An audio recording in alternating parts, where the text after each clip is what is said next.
ҳар нақшу нигори қадимие ки тавассути заҳмати ҳунарманд офарида мешавад, таърихи миллатро зинда нигоҳ медорад. яке аз чунин ҳунарҳои қадимае ки ҳамагӣ нақшу нигор аст, ҳунари кундалнигорӣ мебошад. санъате ки бо рангорангӣ, зебоӣ ва нозукиҳояш қалби ҳар бинандаашро тасхир менамояд. дуруд мегӯем бинандагони гиромӣ. дар барномаи навбатӣ Гулдаст атрофи маҳорати ҳунари кундалнигории як ҳунарманди ҷавон бароятон қисса хоҳем кард. моро ҳамроҳ бошед то дар давоми барнома аз истеъдоди болои ин ҳунарманди ҷавон огоҳ шавед.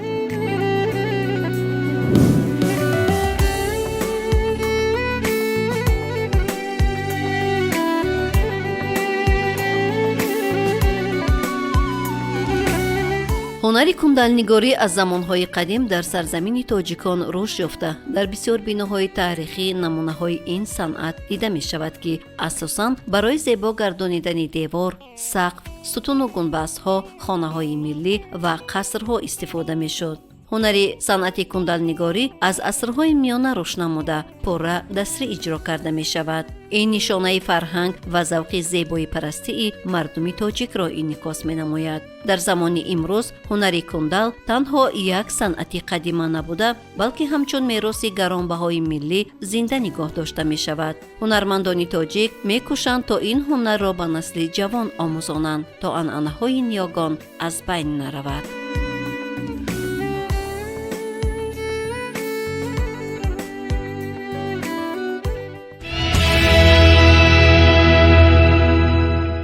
бинандагони гиромӣ, инак мо дар муҳити кории Шаҳноза Гулматова қарор дорем ва аз шумо ташаккур мегӯем ки ба барномаи мо меҳмон шудед. ташаккури зиёд. саломат бошед. раҳмат барои даъват. саломат бошед. хуб, мегуфтед ки шумо айни замон рӯи кадом асар кор бурда истодаед? ин асаре ки дида истодаед, ман айни ҳол зарҳал монида истодаам барои барҷастагию. номи мавзӯаш ваҳдати миллӣ мебошад. чӣ гуна ки дида истодаем, дар ин ҷо дастҳои фишурдаро тасвир кардам ки ҳоло нотамом аст. инҷо бояд рангакашӣ шавад ва дар гирди он бошад нақшҳои миллӣ, яъне ки нақшҳои чаканро тасвир намудаам. дар ҳамин марказаш бошад тахтаро тасвир намудаам ки ин тахта боигарии давлат аст, яъне маънии рамзӣ дорад. ва инчунин дар кунҷҳояш бошад кабутаро ба шакли стилизатсия, яъне ки ба шакли дигаргуни ба мисли нақошӣ дароварда дар инҷо кабутарҳоро тасвир намудам ки рамзи сулҳ аст, рамзи дӯстӣ аст. ва инчунин дар ҳамин ҳошияашам низ нақшҳои яъне ки ислимию чакану ҳамин нақшҳои милли худамонро тасвир намудам. ҳангоми шурӯъ намудани як асари кундалнигорӣ шумо корро аз чӣ шурӯъ мекунед? аввалан мо хомак тайёр мекунем. баъдан вобаста ба ҳамон хомак мо лавҳа фармоиш медиҳем. баъди оне ки мо лавҳаро мегирем, ба рӯи лавҳа дока, яъне ки сони сафед мекашем ки онро бо ширешу об якҷоя карда рӯи ҳамин лавҳаро мепӯшонем. пас аз қоқ шудани он мо ба рӯи он, яъне ки эмоция ранги сафед рӯйпӯш мекунем то ҳамон латта пурра, яъне ки маҳкам шавад. баъди оне ки мо сафед мекунем лавҳаро, баъдан ба рӯи он нақш мепартоем. ҳамон нақши кашидаамонро гирифта боз дар рӯи ин лавҳа як бори дигар мекашем ки дар лавҳа гузарад. пас аз он ба бандҳои асосиву мана инҷо бинед барҷаста аст, бо маҳлули махсус ки омӯхтааш аз семент ва об аст, бо асбоби махсус ҳамин бандҳои асосиро барҷаста мекунем. пас аз барҷаста намудан мо ҳамин нақшҳоро рангубор мекунем. баъд аз оне ки рангубор шуд, боз ҳамин барҷастагиҳоро зарҳал мемолем. пас аз зарҳал молидан, яъне ки дар охири охир мо пардоз медиҳем, гулҳоро мешуфонем ва бо сиёҳқаламӣ, яъне ки ба ҳамаи ҳамин нақшҳо пардоз медиҳем. хуб, бинандагони гиромӣ, воқеан ҳам ҳар нафаре ки ба ин асар менигарад дар ҳол пай мебарад ки марҳилаҳои гуногун ва марҳилаҳои зиёдеро ин асар дар бар мегирад то оне ки ана ҳамин гуна як асари зебое мешавад. Шаҳноза мегуфтед ки чӣ гуна шумо ба ан ҳамин ҳунари кундалнигорӣ завқманд шудед? аслан ман аз худи бениҳоят шавқу рағбат ба ҳунари рассомӣ доштам ва дар аввал намедонистам ки наққошӣ анамин нақшунигор яъне ки кундал аст. вақте ки ман ҳуҷҷатҳоямро ба анамин донишкадаи давлати санъи тасвирӣ ва дизайни Тоҷикистон супоридам ва ба тариқи буҷавӣ дохил шудам ва омадам дар ин ҷо пас он фаҳмидам ки наққошӣ яъне ки анамин нақши нигори миллии мо кундалнигорӣ аст ва баъди оне ки устод Муҳаммадкарим Рақибов ва мо ин ҳунарро яъне ки рӯз то рӯз ба мо омӯзонид ва шавқу ҳаваси мо ба анамин ҳунар бениҳоят зиёд гашт ва ман тасмим гирифтам ки яъне ки анамин касбро давом диҳам ва тавонам ки камеам бошад пеш барам ин ҳунарро. яъне тасодуф кардан ҳам баъзан ҳолатҳо метавонад ки самараи хуб ба бор биоварад.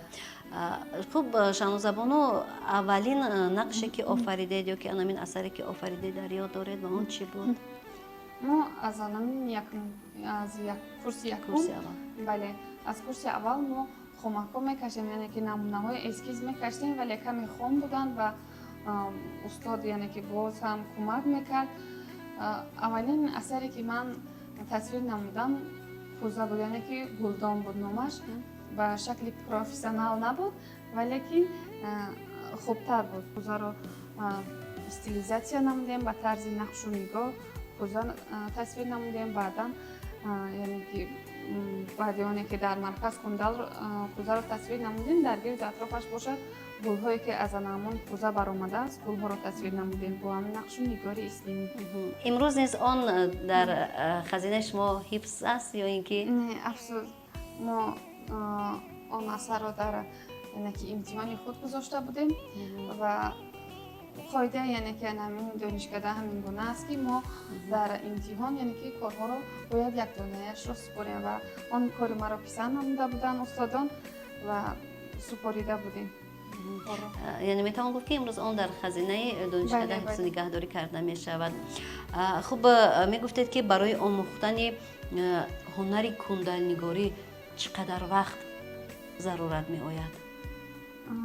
аслан барои омӯхтани ин ҳунар яъне ки анамун аз худи одам вобаста аст. агар анамун шахс худаш кӯшиш кунад талош намояд шояд дар як сол ин ҳунарро ба хубӣ аз худ намояд. агар хоҳиш надошта бошад фикр мекунам агар чандсолаҳо ҳам хонад ин ҳунарро аз худ карда наметавонад чунки ин ҳунар аз чанд зинаҳое ки иборат аст. ҳар як зина мушкилии бениҳоят душвор дорад барои худ. боз ҳаман ҳамон завқу маҳорату шавқ метавонад ки ҳамеша инсонро ба ҷодаи интихоб намудааш муваффақ намояд. кундалнигорӣ аз дигар ҳунарҳо бо кадом хусусиятҳояш фарқ дорад? фарқият аз дигар ҳунарҳо дар анамин нақшҳои ислимию ҳандасӣ инчунин дар анамин барҷастагие ки дар кундал яъне ки рехта мешавад аз дигар ҳунарҳо фарқ мекунад ва бандҳое ки дар ин тасвир мешавад бояд зебо бошанд яъне ки маҳин бошанд нашикананд ва фикр мекунам бо анамон нозикую зебоиву нафосати худ аз дигар ҳунарҳо фарқ мекунад.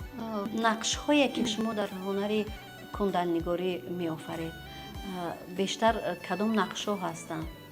пеш аз оне ки як лавҳаи ороишӣ тайёр намоем ё ин ки ин ҳунарро омӯзем аввалан устод ба мо элементҳои анамон наққоширо нишон медиҳад ки инҳо гулҳоеҳо аст яъне ки шоҳбаргҳо аст себаргаҳо аст пахтагул аст.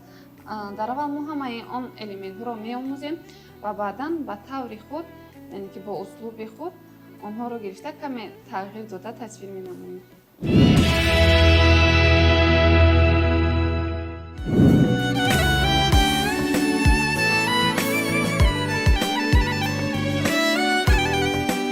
воқеан ҳам дар ин ҳунари нодир ҳар нақшонигор маънои амиқ ва паёми вижаи худро дорад.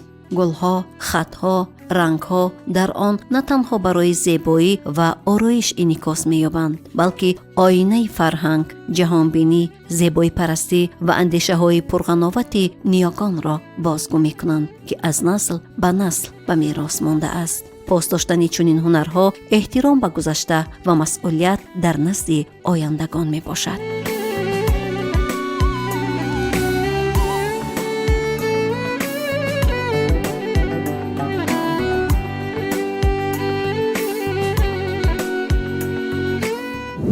асарҳои кунданнигорӣ ки масалан ба чашмам афтиданд мушоҳида кардам, бештари онҳо бо ранги кабуд ва ранги зард, баъд ҳатман ки залҳаркорӣ карда шудааст. Чаро чӣ хусусият доранд ин рангҳо ки ҳатман аз ҳамин рангҳо бештар истифода мекунанд? аслан дар давраҳои пеш бештари ҳамин кундалҳоро рангҳои осмонӣ мекарданд, чунки маъноҳои ба худ хосро дошт ва фикр мекунам ки ҳамин ранги кабуд назар ба дигар рангҳо бисёр ҳам ҷаззобтар аст, бисёр ҳам зеботар аст ва чашмрастар аст, дилкаштар аст. дилкаштар аст ва бештари мардум ҳамин рангҳоро писанд менамояд. аз ин лиҳоз мо низ ҳамин нақшҳоямонро ба ҳамин ранг яъне ки зеботар мегардониму рангубор менамоем. хуб, мехостам ки каме аз асрори эҷоди худ мегуфтед. хуб, марҳилаҳои душвортарини кори шумо дар ҳунари кунданнигорӣ кадом аст? марҳилаҳои душвор ҳамин рехтани барҷастагӣ аст ки бо маҳлули махсус тайёр мешавад. агар мо онро каме агар нодуруст тайёр кунем, метавонад ки кор ки ба пуррагӣ вайрон шавад. барои ҳамин мо аз аввал кӯшиш менамоем ки ҳамин маҳлул дар сатҳи олӣ биёяд ва баъдан аз ҳама кори мушкил ин дар охир аст ки ҳар як анамин нақшҳое ки мо тасвир намудаем онҳоро пардоз медиҳем, яъне ки бо мӯйқалами махсус ки бисёр борик аст, бояд дасти мо наларзад ва ҳар як анамин баргҳоро ки барояшон хат кашему як бори дигар гӯем ки анамин нақшро ба пуррагӣ мекашем бо мӯйқалам. фикр мекунам ҳамин лаҳзаи охир бениҳоят мушкил аст. чаро ҳамин лаҳза агар ки барои шумо писанд наояд, пок кардани он душвор аст ё ин ки сифати корро тағйир медиҳад? вале агар мо мӯйқаламро яъне ки ҳамун сиёҳқалам пардозро зебо накунем, бандҳое мешикананд ва вақте ки мо агар хато кардем вайро ислоҳ кардан бениҳоят мушкил аст. барои ҳамин инсоне ки яъне ки бояд вақти сиёҳқалам мекунӣ бояд таҷрибаи зиёд дошта бошӣ, бояд чандин корҳоро яъне ки ту сармашқи худ кунӣ ки дар охир як чӣ гӯям бояд анамун дар сатҳи олӣ корат барояд. хуб, яъне ки ҳамин ҳунар қабл аз ҳама бениҳоят сабр ва нозукиро талаб мекунад.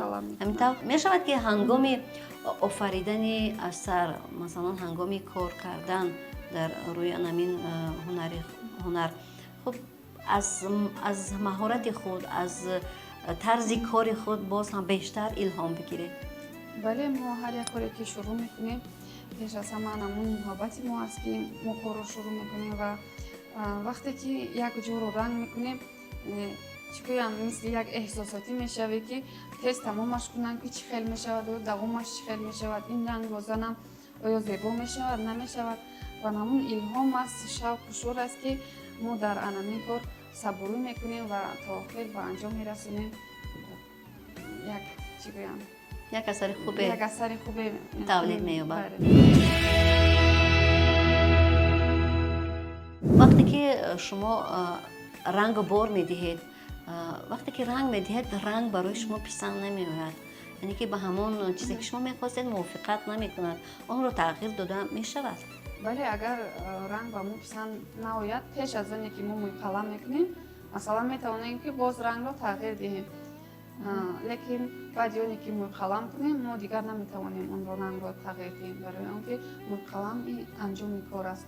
лекин вақте ки мо рангро мезанем, яъне ки он чизе ки мо мехоҳем намебарояд, то мӯйқаламашро назанем наметавонем фаҳмида ки оё он кор зебо аст ё не. яъне ки бисёри вақт мӯйқалам корро боз зеботару хубтар мегардонад ва мо аз ҳамин ҳисоб якбора ё ин ки пеш аз оне ки масалан рангҳоро дар лавҳа тайёр намоем, мо аввалан қисматҳои аминро дар яъне ки авроқи сафед ранг мекунем ва мебинем ки ҳамин рангҳо зебо аст, ба ӯ гуфтааст, баъдан мегирем дар рӯи лавҳа яъне ки рангубор мекунем. барои ҳамин ҳатман ана ҳамон лавҳа эскиз қаблан омода кардан хеле ҳам муҳим аст, то ин ки кор чанкаратта нашавад ва як коре ки бо сифати хуб анҷом биёбад. шудааст ки боре масалан аз ҳамон асари худ даст каштед, он корро шумо пурра ба итмом нарасондед, шояд ҷоеш бароятон писанд наомад, шояд аз чизе дилшикаста шудед ва ҳамон завқи ҳамон корро идома додан дар шумо дигар бедор нашуд. ҳамин хел ҳолат буд барои шумо? бале ин ҳолатҳо дар давраи донишҷӯиам Донишҷӯӣ. буд. бале вақте ки мо анамун маҳлулро рехтем ва ман гуфтам ки дар аввал ки асосан амин барҷастагиро яъне ки маҳлул тайёр кардан аст. вақте ки ман онро рехтам зебо буд. баъде ки 1 соат истод вай чӣ гӯям ранги ки ноҳамвор буд ва онро дер метавон фаҳмид. агар аз ҳамон аввал мо маҳлулро хуб тайёр накунем, то вай қоқ нашавад, мо наметавонем фаҳмид ки оё маҳлули мо хуб аст ё бад аст. яъне аз худ дер дарак медиҳад? бале бале дер дарак медиҳад. аз ҳамин сабаб маҳлулаш яъне ки барҷастагиаш ноҳамвор буд. дигар нахостам ки он корро давом диҳам ва то ҳол он корам ҳамон хел истодааст. вайро ҳам хел мондам, гуфтам ҳамчун ёдоварӣ аз ҳамон корҳои аввали худ ки истад бинам ки аввал чӣ хел мерехтаму ва ҳоло чита. ва нахостам ки инчунин рангубораш кунам, ислоҳаш кунам. мисле ки мегӯянд одамон набояд гузаштаашонро фаромӯш кунанд. бале бале яъне дар ҳамин ҳунари забояд корҳои аввалро фаромӯш кард. ҳамин гуна. хуб миёни анамин нақшҳои офаридаатон нақше ҳаст ки асаре ҳаст ки барои шумо бениҳоят арзиши калон дорад? фикр мекунам ҳар як рассоме ки асар меофарад, ки ҳар як қалами ӯ, ҳар як расми ӯ барои ӯ бисёр ҳам азиз аст. ва ман фикр мекунам ки ҳар як асаре ки меофарам, ҳар яки онҳо ба дили ман писанд аст, чунки ман дар як кор тӯли қариб 1 моҳ ё 2 моҳ ки кор мекунам, меҳнат мекунам ва вақти худро сарф мекунам. фикр мекунам ҳар як кор барои ман бениҳоят арзишманд аст.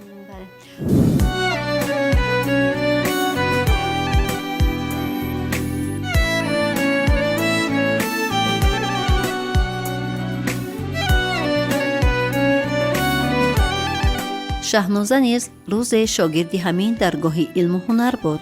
меҳру муҳаббати беандозааш ба ин ҳунари зебову ҷаззоб ҳар субҳ ӯро бо шавқу завқи зиёд ба сӯи донишкадаи давлатии санъати тасвирӣ ва дизайн меовард. пас аз хатми таҳсил бо тавсияи устодони соҳибтаҷриба ва кордонии худ фаъолияти меҳнатиашро дар ҳамин боргоҳ оғоз намуд. ҳоло бошад дар канори устодони гулдасту ҳунарманди хеш ба донишҷӯён касбу ҳунар меомӯзонад ва ҳамзамон таҷрибаву маҳорати худро боз ҳам ғанӣ мегардонад. шаҳноза бо меҳнати содиқона ва муҳаббат ба ҳунар барои шогирдон намунаи ибрат гардидааст.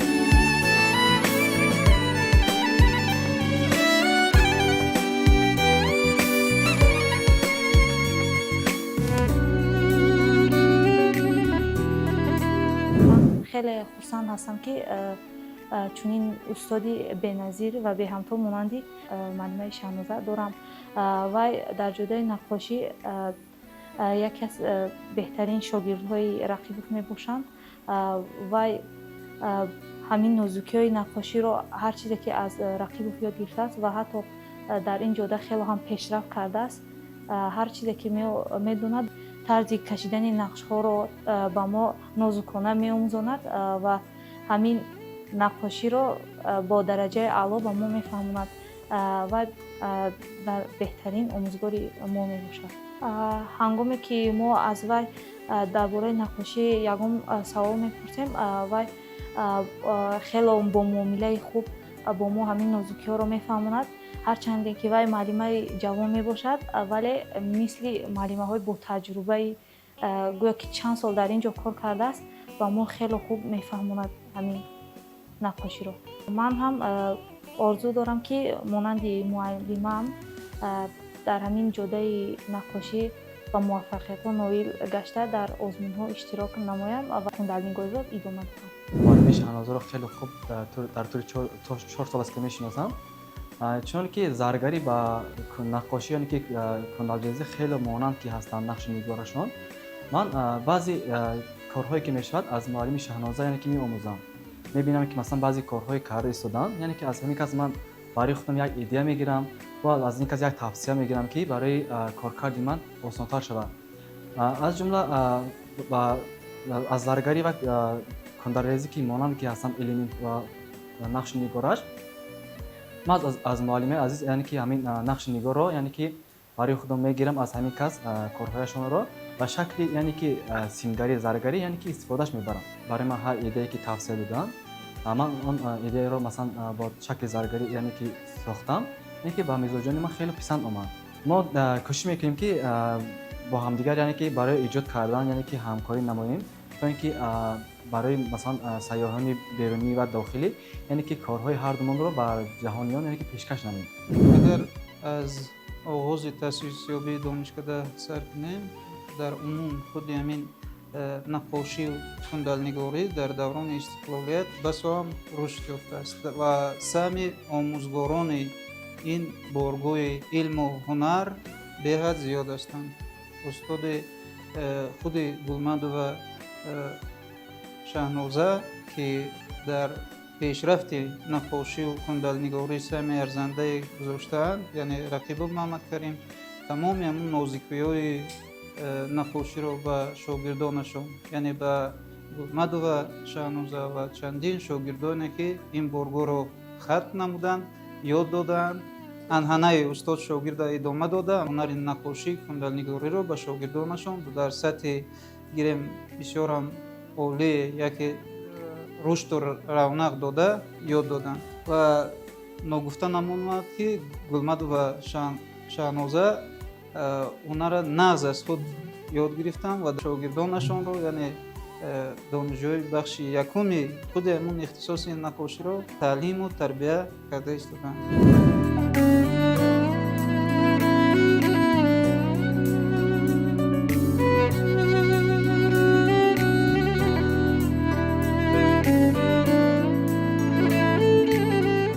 هنرمندان انعنه‌ای هست که مثلا هنر خود را، مهارت خود را، استعداد خود را از نسل به نسل میگذارند، از استاد به شاگرد گذاشته می شود و چون شما با امروز با شاگردان یعنی با دانشجویان همکاری دارید و آنها را سبق کندلنگاری می آموزانید، می گفتید که امروز شوق و ذوق جوانان به این هنر چگونه است؟ شوق و ذوق دانشجویان به این هنر بسیار هم زیاد است و اینچنین بعدیانی که یعنی که آزمون تاجیکستان وطنی عزیز من که هر سال در تاجیکستان ما برگزار می‌گردد و در آنجا نیز هنر کندلنگاری نیز هست و دانشجویان ما به نهایت کوشش میکنند که این هنر را از خود نمایند و تماما در نمود یعنی که آزمون‌ها اشتراک نمایند و سزاوار جایگاه کردند و فکر میکنم که نظر به سالهای پیشتر دانشجویان یعنی که او بیشتر به این هنر توجه خاص دارند و حتما که برای حفظ آن کوشش می نمایند. بله. و واقعا همین گونه آزمون ها، فستیوال ها می تواند برای باز هم شوقمند کردن، ذوقمند کردن یا اینکه در نهایت یک نفری که توجه به همین هنر ندارد همین احساس همین گونه هنر رو در قلبش جای کردن رو بیدار نماید و آینده یک هنرمند خوبی شود که این را همین آزمون های تاجیکستان وطنی عزیز من، فروغ سپیدانایی و دیگر آزمون ها یعنی که اثبات نمودند. خب از نتیجه آنها ما یعنی که آگاه شدیم و باوری هم حاصل نمودیم که این گونه آزمون ها می توانند ثمره خوب به بار بیارند. خود شما در کدام آزمون و فستیوال ها اشتراک نموده اید؟ من اصلا از همون سالی که به همین دانشکده داخل شدم فکر میکنم کدام یک آزمونه که وابسته به همین نقاشی است، کندلنگاری است اشتراک نمودم و یکی از آنها این آزمون تاجیکستان وطن عزیز من باشد که در دور جمهوری من سزاوار جای دوم گشتم و این چنین سال گذشته بود که در آزمون پیریخ‌ها که آزمون بین‌المللی بود در آنجا نیز اشتراک نمودم، سزاوار جای سوم گشتم و این سال باشد در آزمون بازی‌های دلفی که بین جوانان اعضای سازمان همکاری‌های شانخای که در جمهوری قرقیزستان شهر بیشکک برگزار کرده بود در آنجا اشتراک نمودم و در بین 9 دولت سزاوار جای سوم گشتم. اثری که در آنجا پیشنهاد نمودید شما به آزمون چی نام داشت و کدام موضوع رو در بر میگیرید؟ اثری که من در آنجا پیشنهاد نمودم در موضوع میراث نیاگان بود. ما در آنجا همگی 10 ساعت وقت داشتیم و من تنها یعنی که طرز همین تیار شدن یک لوحه آرایشی را به آنها نشان دادم. یعنی عملی شما اونجا نشان دادید؟ بله یک قسمتش را مثلا барҷаста намудам, як қисматашро нақш партофтам, як қисматашро рангубор намудам ва як қисмати дигаашро бошад мӯйқалам намудам. Яъне ки ҳамон 4 қисм карда аз Дар 4 аввал шакл? то бале дар 4 шакл нишон додам. кадом усули дарсомӯзии устодонро шумо имрӯз ҳалқа баргӯш намудаед? барои шумо хеле ҳам ҳамун услуби кор писанд омадаасту имрӯз ба шогирдон аз ҳамун услуб дарс мегӯед?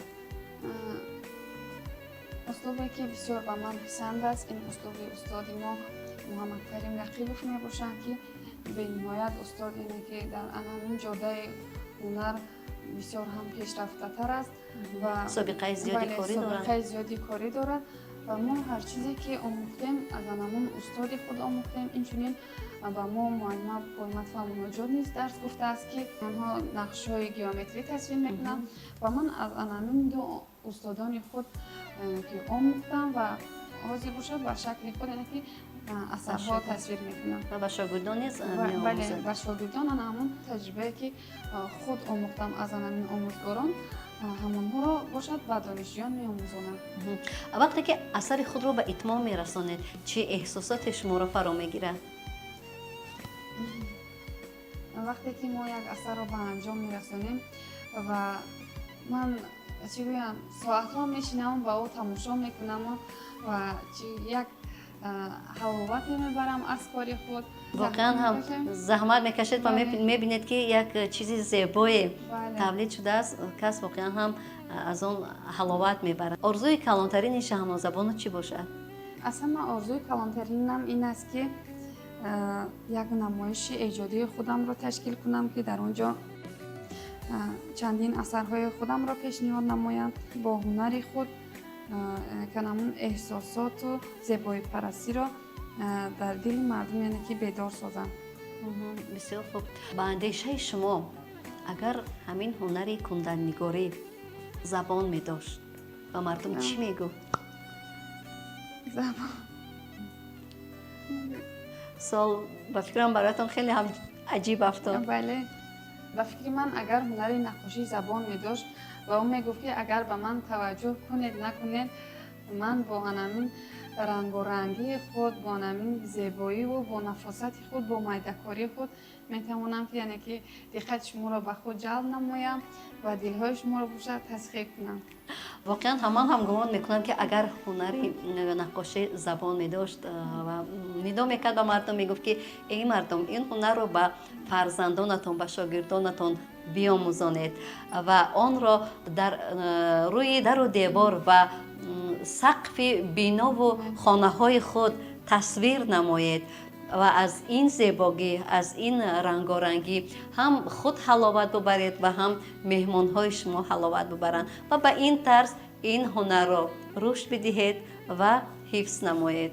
Шаҳноза, барои як суҳбати ҷолиб аз шумо ташаккур мегӯем, ки дар барномаи мо меҳмон шудед ва атрофи фаъолияти ҳунармандии худ, атрофи асрори ҳунари наққошӣ барои бинандагони телевизиони мо қисса намудед. Саломат бошед.